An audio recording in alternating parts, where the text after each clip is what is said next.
We will have a last presentation from Malawi. Ellen will be talking to us about the relationship between agroecology and climate.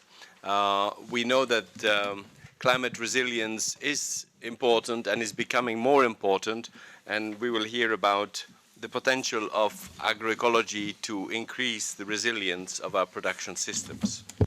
So, Ellen, the floor is yours. Thank you very much for giving me the opportunity to talk about agroecology. Climate situation in Malawi has been so bad for so many years. The country was once hit by a Nino in 2015 to 2016. Then again, last year, 2019, it was badly hit again by Cyclone Idai. We have floods, we have dry spells, armyworms, and land degradation.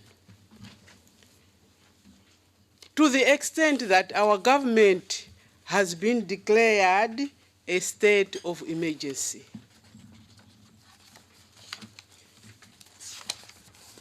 Now let me talk about the Cyclone Idai.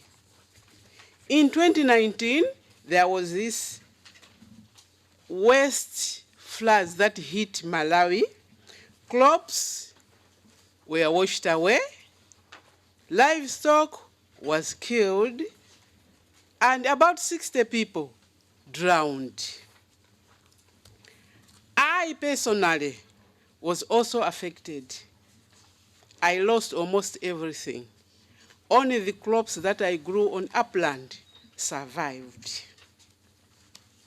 In 2016, the rains did not come. Crops, I'm sorry, I'm not changing that, I'm just, sorry.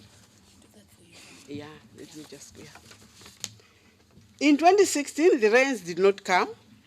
Crops wilted. There was not enough water for our crops. That rendered us into shortage of food. We also have got new pests because of the climate change, which is called fall armyworms. It is uncontrollable to date. As I talk now, we are in the rainy season in my country. We have planted our maize and they have been attacked by the same. So all this happening, we become food insecure. What are the women farmers' specific challenges in Malawi? Women farmers in Malawi do not own land because of the bad cultural practices which only allow men and boy children to own land. So this being the case, a woman cannot decide what to grow because she may grow this year, tomorrow that land is not hers. We also have limited access to public extension workers. One extension worker, the ratio is 1 extension worker to 3,000 farmers. So that gap is too much.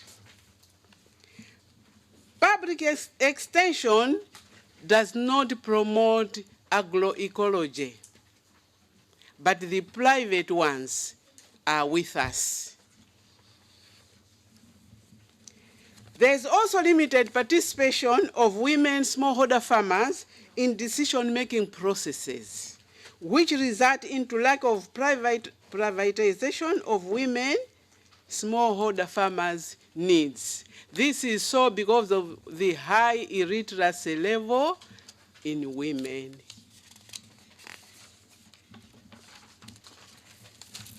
We in COWFA practice agroecology.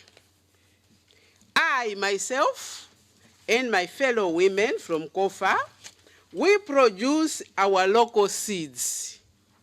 We use our local seeds. We save them. We keep them for the next planting session. We keep them in clay pots, in glass jars, in plastic jars, tightly covered. We have individual seed banks.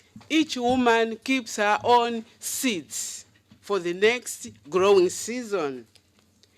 The seeds are promoted and shared amongst individual farmers through seed fairs, which we do every year at district level. This empowers us to have full control of seeds and what to grow and at what time. Smallholder women farmers cannot afford to buy the seed, the hybrid that is, because it is so expensive and it is bought every year. It is never repeated. The hybrid seeds have to be bought every year.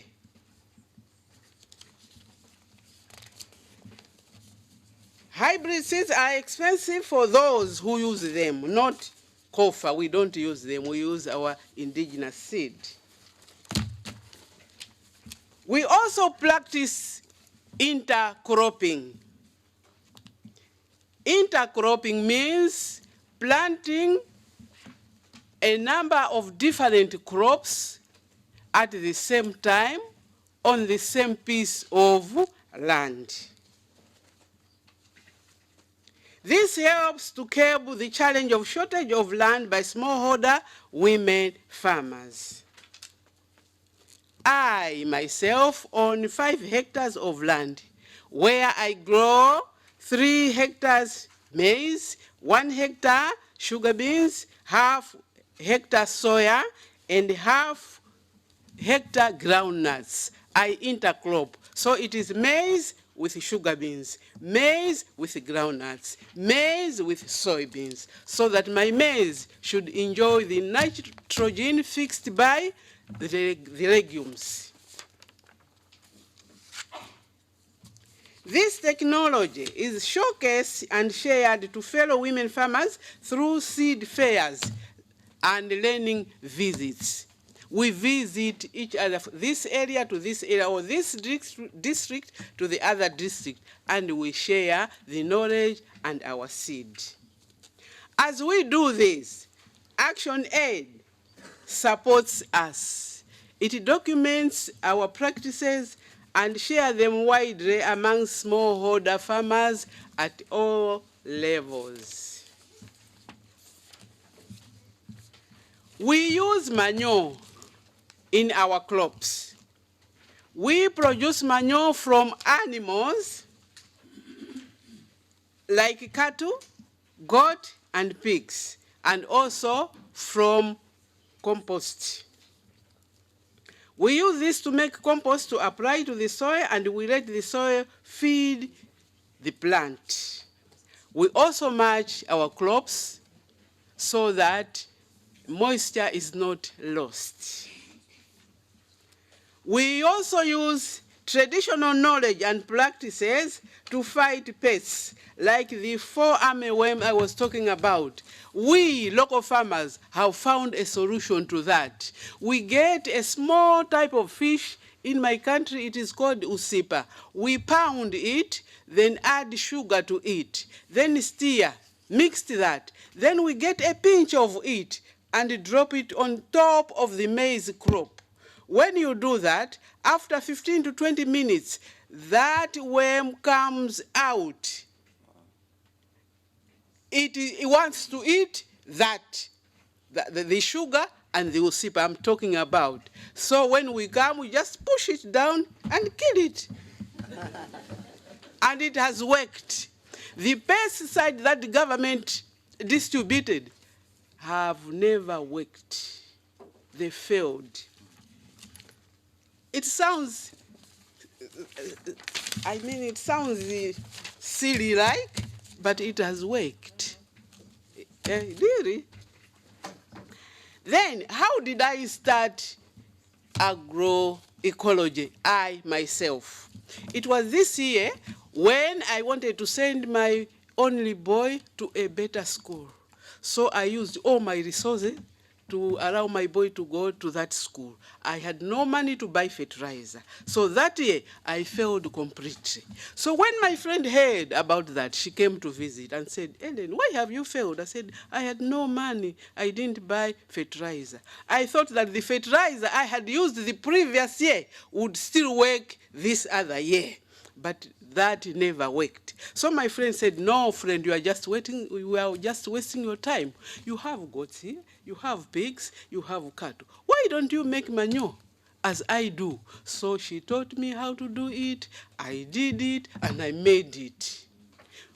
From that time to date, I use manure. Thank you very much for listening. Thank you very much, Ellen, for another very concrete example on how agroecology works for the smallholder farmers in Africa.